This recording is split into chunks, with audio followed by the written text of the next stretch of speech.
Hello everyone, welcome to the YouTube channel chemistry secret. So atomic স্ট্রাকচারে আমরা আগের লেকচারে পড়েছিলাম যে বোরের থিওরি থেকে আমরা কীভাবে বোরের রেডিয়াসের ডেরিভেশন করব। নাও এই লেকচারে আমরা দেখব যে বোরের থিওরি থেকে কীভাবে আমরা এনার্জি ডেরিভেশন করব। Okay, so we know energy is the combination of two types of energy. What? Kinetic energy and one is potential energy. আমরা এনার্জি সমান কি জানি? এনার্জি হচ্ছে দুটো, মোট এনার্জি সমান হচ্ছে দুটো এনার্জি যোগফল, একটা হচ্ছে কাইনেটিক এনার্জি, একটা পোটেনশিয়াল এনার্জি। তাহলে যদি আমরা এনার্জিকে ডিনোট করি kinetic energy plus potential energy, তাহলে আমরা কাইনেটিক এনার্জি সমান কি জানি? কাইনেটিক এনার্জির ফর্মুলা সমান জানি হাফ এম ভি স্কোয়ার।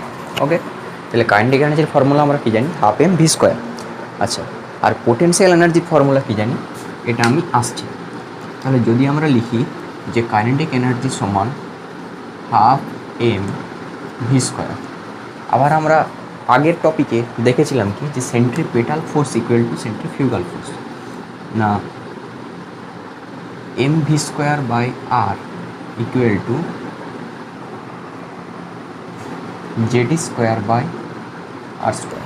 এটা আমরা আগের লেকচারে দেখেছিলাম, প্রিভিয়াস লেকচারে। তো এখান থেকে যদি আমরা ভি স্কোয়ারের মানটা ক্যালকুলেট করি, তাহলে ভি স্কোয়ার সমান দাঁড়াবে, বা যদি আমরা এম ভি স্কোয়ারের মানটা ক্যালকুলেট করি, তাহলে এম ভি স্কোয়ার সমান দাঁড়াবে এ আর একটা কাটবে Z e square by R. Okay, now put the value of M V square to this equation. Okay, so kinetic energy will be half into Z e square by R, that's mean Z e square by 2r, that is kinetic energy. Okay, so this is equation 1. Now let us the potential energy. What will be the potential energy? So যদি আমরা potential energy calculate করতে চাই, আমরা জানি কি যে potential energy হচ্ছে সেই এনার্জিটা যেটা কোনো একটা পার্টিকেলকে একটা ইনফিনিটি ডিস্টেন্স থেকে একটা পার্টিকুলার ডিস্টেন্সে আনতে খরচা হয়। ঠিক আছে, তাহলে পোটেনশিয়াল এনার্জি বলতে কি না, পোটেনশিয়াল এনার্জি বলতে ধরো তোমার মধ্যে কতটা পোটেনশিয়াল আছে সেটা আমরা দেখব কী করে? যে তোমার মধ্যে কতটা পোটেনশিয়াল আছে সেটা আমরা দেখতে পাবো যে তুমি এখান থেকে ধরো 1 কিলোমিটার দৌড়াতে পারছো, তাহলে তোমার মধ্যে পোটেনশিয়াল বেশি আছে। কি তুমি ধরো 3 কিলোমিটার দৌড়াতে পারছো, তার মধ্যে তোমার মধ্যে পোটেনশিয়াল আরও বেশি আছে। তাহলে পোটেনশিয়াল এনার্জি কথার মানেই হচ্ছে যে কোনো একটা পার্টিকেলকে ইনফিনিটি ডিস্টেন্স থেকে একটা পার্টিকুলার ডিস্টেন্সে নিয়ে আসা। তাহলে যদি আমরা দেখি যে পোটেনশিয়াল এনার্জি একটা ইলেকট্রনকে, পোটেনশিয়াল এনার্জি ক্যালকুলেট করি যে একটা ইলেকট্রনকে, যে ইলেকট্রনটা নিউক্লিয়াস থেকে ইনফিনিটি দূরে অবস্থিত, মানে কি এখানে আর সমান ইনফিনিটি। ওকে, তাহলে এই ইলেকট্রনটাকে আমরা ইনফিনিটি ডিস্টেন্স থেকে তার পার্টিকুলার একটা রেডিয়াসে নিয়ে আসবো। তাহলে এখান থেকে এখানে আসতে আমার কতটা এনার্জি খরচা হবে? তাহলে এখান থেকে যদি আমরা করি আর ইকুয়াল টু আর, ঠিক আছে, তাহলে আর ইকুয়াল টু ইনফিনিটি থেকে আর ইকুয়াল টু আর পর্যন্ত আমরা এটাকে নিয়ে আসতে চাই, তাহলে আমার কতটা এনার্জি খরচা হবে? এখন আমরা আগের লেকচারে দেখেছিলাম যে একটা নিউক্লিয়াসের মধ্যে চার্জ থাকে কত? জেড স্কোয়ার, তাই তো? একটা নিউক্লিয়াসের মধ্যে চার্জ থাকে কত? Z square. আচ্ছা, আর একটা ইলেকট্রনের চার্জ কত? ই। ঠিক আছে, সরি, একটা নিউক্লিয়াসের মধ্যে চার্জ থাকে জেড ই, আর একটা ইলেকট্রনের মধ্যে চার্জ থাকে ই। তাহলে এদের মধ্যে যে অ্যাট্রাকশন ফোর্স বা সেন্ট্রিপেটাল ফোর্স সেটা কত? সেটা হলো Z square by R square, that is actually Coulomb's law of attraction. Okay, now আমরা একটা জিনিস মনে রাখবো ম্যাথামেটিক্সের, যে কোনো টার্মকে যদি বড় করতে চাওয়া হয় তাহলে ডেরিভেশন করা হয়, আর যদি কোনো টার্মকে ছোট করতে চাওয়া হয় তাহলে তাকে ইন্টিগ্রেশন করা হয়। তাহলে ইন্টিগ্রেশন করলে আমরা এটা পাবো কি না, আর ইকুয়াল টু, যদি আমরা আর থেকে আর ইকুয়াল টু ইনফিনিটির মধ্যে ইন্টিগ্রেশন করি তাহলে এর ফলাফল পাবো minus Z square by R. তার মানে এখানে আমরা পাবো কি equal to minus Z square by R. Okay, তাহলে আমরা পোটেনশিয়াল এনার্জি সমান পেলাম minus Z square by R. Now that is equation 2. Now combine equation 1 and 2. I mean energy সমান kinetic energy plus potential energy. Now দুটো এনার্জিকে যদি আমরা এখন যোগ করি তাহলে টোটাল এনার্জি বা এনার্জি সমান kinetic energy plus potential energy. Kinetic energy আমরা কত পেয়েছিলাম, Z square by 2r। Potential energy কত পেয়েছিলাম, minus of Z square by R. তার মানে আমরা কি বলতে পারি যে half of Z square by R minus Z square by R. Actually আমরা কি করছি, হাফ থেকে 1 মাইনাস করছি, তাহলে হাফ থেকে 1 মাইনাস করলে আমরা কী পাবো, মাইনাস হাফ পাবো। তাহলে এর অ্যান্সার হয়ে যাবে এনার্জি সমান minus half Z square by R. Okay, now put the value of r which will get in Bohr's radius derivation। ঠিক আছে, তাহলে এই আর এর জায়গায় আমরা বোরের যে রেডিয়াসের ডেরিভেশন পেয়েছিলাম সেই রেডিয়াসের ভ্যালুটা এই আর এর জায়গায় পুট করব। তাহলে পুট করলে কত হবে, পুট করলে হবে minus of half Z square by R এর মানটা পুট করো। আর এর মানটা পুট কী ছিল, N square H square by 4 pi square M Z square. Okay, now এটাকে যদি আমরা এখন ক্যালকুলেশন করি তাহলে আমরা এনের ভ্যালুটা পাবো, সরি এনার্জির ভ্যালুটা পাবো minus 2 pi square minus 2 pi square M Z square E to the power 4 M Z square E to the power 4 by N square H square. ঠিক আছে, তাহলে আমরা এনার্জি ডেরিভেশন কী পেলাম, এনার্জির ফর্মুলা পেলাম minus 2 pi square M Z square E to the power 4 by N square H square. ঠিক আছে, এবারে এখানে আমরা যেটা আগে দেখেছিলাম লেকচারের, যে এখানে শুধুমাত্র এন আর জেড বাদ দিয়ে বাকি সব কনস্ট্যান্ট, তাই কনস্ট্যান্টগুলোকে যদি একসঙ্গে পুট করা হয় তার মান বেরোয় 13.54। তাহলে minus 13.54 electron volt into Z square by N square. যেহেতু হাইড্রোজেনের ক্ষেত্রে তাহলে কত পেলাম, minus 13.54 into Z square by N square. যেহেতু হাইড্রোজেনের ক্ষেত্রে Z equal to 1 and N equal to also 1 due to কি Bohr's theory only explain the hydrogen like species, that mean hydrogen, helium plus, lithium 2 plus, beryllium 3 plus, etc. তাহলে যদি আমরা এখানে জেডের আর এনের মান যদি আমরা পুট করি 1 1 করে, তাহলে আমরা একটা হাইড্রোজেনের এনার্জি কত পাবো, মাইনাস 13.54 ইলেকট্রন ভোল্ট। যদি আমরা লিথিয়ামের ক্ষেত্রে ধরতে চাই, অ্যাটমিক নাম্বারটা চেঞ্জ হবে, অ্যাটমিক নাম্বার 1 2 3 4 এভাবে হতে থাকবে, আর এনের মানটা সবসময় 1 থাকবে। ঠিক আছে, তাহলে যদি আমরা ধরি লিথিয়াম 2 প্লাস, তাহলে এর এনার্জি হয়ে যাবে 13.54 ইন্টু জেডের মান কত, 3 স্কোয়ার বাই 1 স্কোয়ার। ঠিক আছে, তাহলে এটা গুণ করলে যা বেরোবে সেটা হয়ে যাবে লিথিয়ামের এনার্জির পরিমাণ। ঠিক আছে, এরপরে যদি আমরা দেখি কিভাবে বোর রিডবার্গ ইকুয়েশন এনেছিলেন, বা রিডবার্গ ইকুয়েশনটা কীভাবে বোর থিওরি থেকে এসেছিল। ঠিক আছে, এখন আমরা জানি যে ডেল ই, আমরা পড়েছিলাম কি যে ই সমান এইচ নিউ, এটা কার ধারণা, প্ল্যাঙ্কের ধারণা। তাহলে বিজ্ঞানী প্ল্যাঙ্কের ধারণা ছিল যে ই সমান হচ্ছে এইচ নিউ। ঠিক আছে, এখন আমরা এটাও দেখেছিলাম যে কোনো একটা ইলেকট্রন যদি তার গ্রাউন্ড স্টেট থেকে এক্সাইটেড স্টেটে জাম্প করে, তাহলে তার মধ্যে উপরের যেটা স্টেট হয় সেটা হয় হায়ার এনার্জি, যাকে আমরা E2 দিয়ে ডিনোট করেছিলাম, আর নিচেরটা হয় লোয়ার এনার্জি, যাকে আমরা E1 দিয়ে ডিনোট করেছিলাম। নাও যদি আমরা বলি ডেল ই, ডেল কথাটার মানে হলো এনার্জি চেঞ্জ ইন এনার্জি, এনার্জির পরিবর্তন।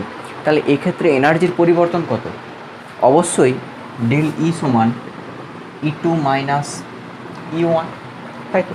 তাহলে ডেল ই সমান হচ্ছে E2 মাইনাস E1, বা এটাকে আমরা লিখতে পারি En2 minus En1, En2 minus En1, যেহেতু এটা n সমান 2 আর এটা n সমান 1, যেটা প্রিন্সিপাল কোয়ান্টাম নাম্বার আমরা পড়েছিলাম, KL, MN ও PQ এই 7টা কক্ষপথ আছে। ঠিক আছে। তো এটা হলো কি প্রিন্সিপাল কোয়ান্টাম নাম্বার, যেটাকে আমরা EN2 মাইনাস EN1 দিয়ে ডিনোট করলাম।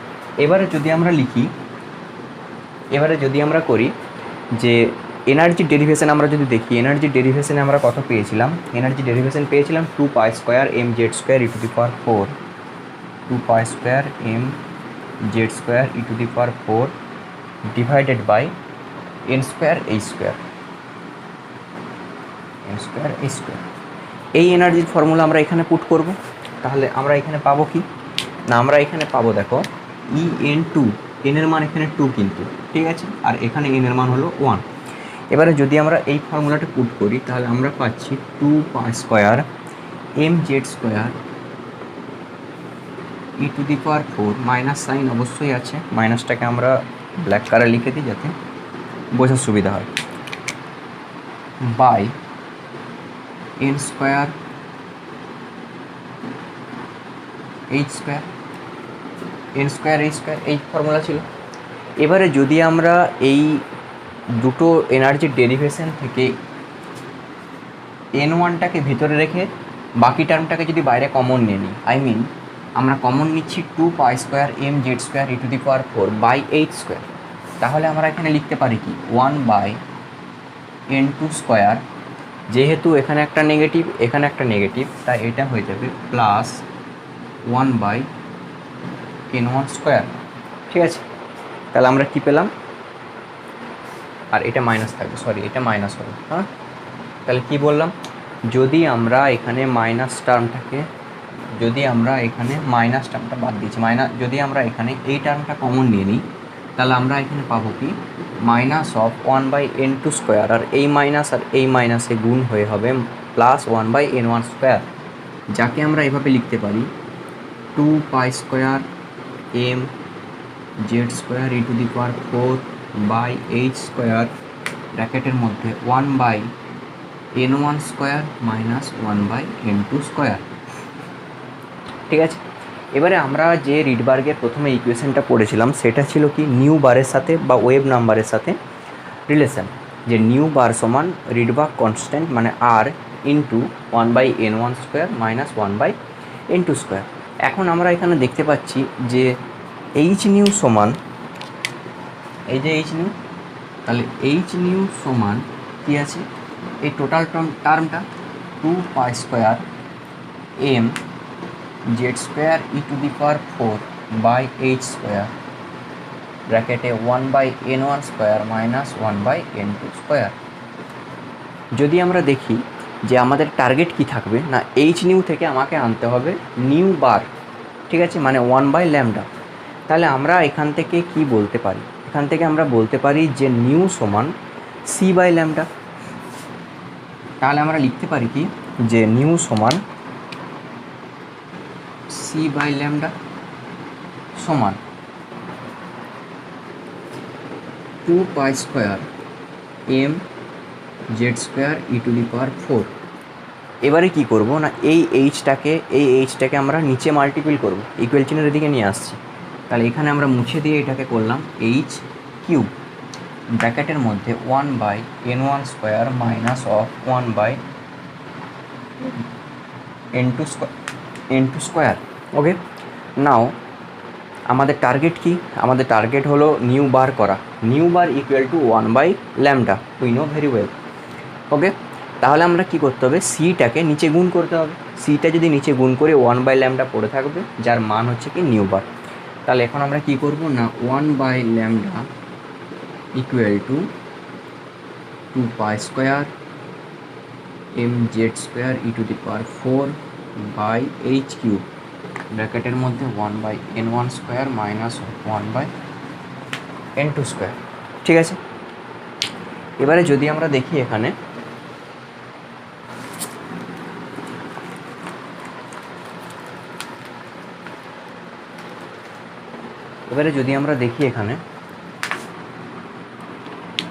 যে 1/λ সমান হচ্ছে নিউ বার, তাহলে নিউ বার সমান থাকলো কি 2π² mz² e⁴ বাই h³ আর ব্র্যাকেটের মধ্যে পড়ে আছে 1/n1² মাইনাস 1/n2²।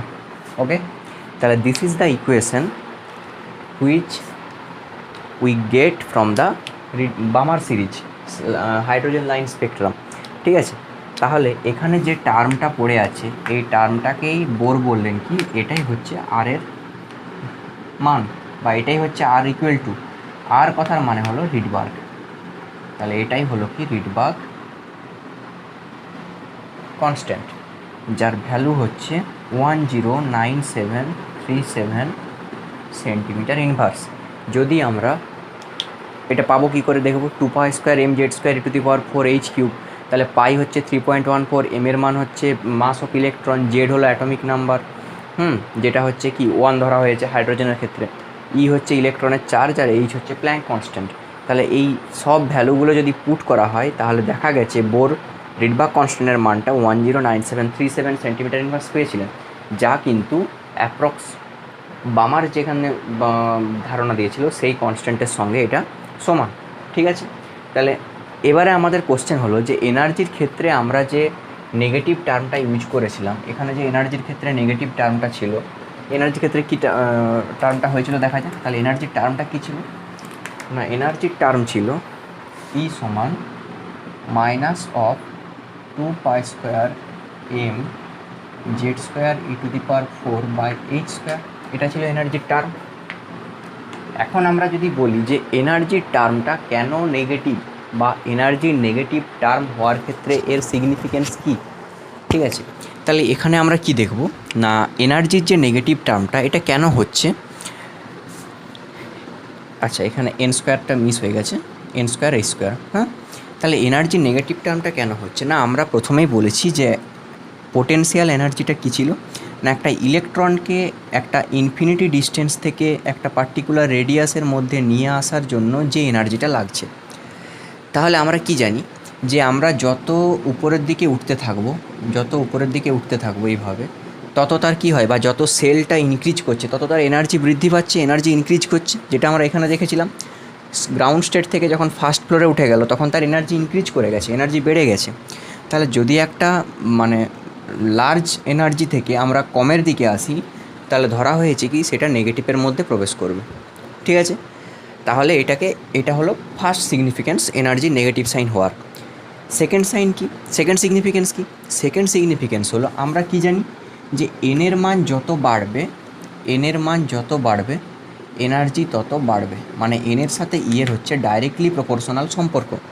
কিন্তু আমরা ডেরিভেশনে কি দেখতে পাচ্ছি, এনের সাথে এনার্জির ইনভার্সলি প্রপোর্শনাল সম্পর্ক। ঠিক আছে, তাহলে আমরা ডেরিভেশনে কী পেলাম, এনের সাথে ইয়ের ইনভার্সলি প্রপোর্শনাল সম্পর্ক, কিন্তু অ্যাকচুয়ালি হয় এনের সাথে ইয়ের ডাইরেক্টলি প্রপোর্শনাল সম্পর্ক। ঠিক আছে, তাই এই মানে সমস্যাটা দূর করার জন্য কি হলো না, এর আগে মাইনাস দিয়ে দেওয়া হলো। আমরা কি জানি 2 বড় না 1 বড়, 2 বড় 1 ছোট, কিন্তু যখনই হয়ে যাবে -2 বড় না -1 বড়, তখন কিন্তু -1 বড় হবে। তার মানে যদি আমরা এই টার্মটার আগে মাইনাস সাইন দিই তাহলে কিন্তু এটার সাথে এটার ডাইরেক্টলি প্রপোর্শনাল সম্পর্ক বলা যেতে পারে। ঠিক আছে, যেটা হলো কি এনার্জির সিগনিফিকেন্স। ওকে, তাহলে আজ এতটাই থাক, দেখা হচ্ছে পরের লেকচারে। Thank you.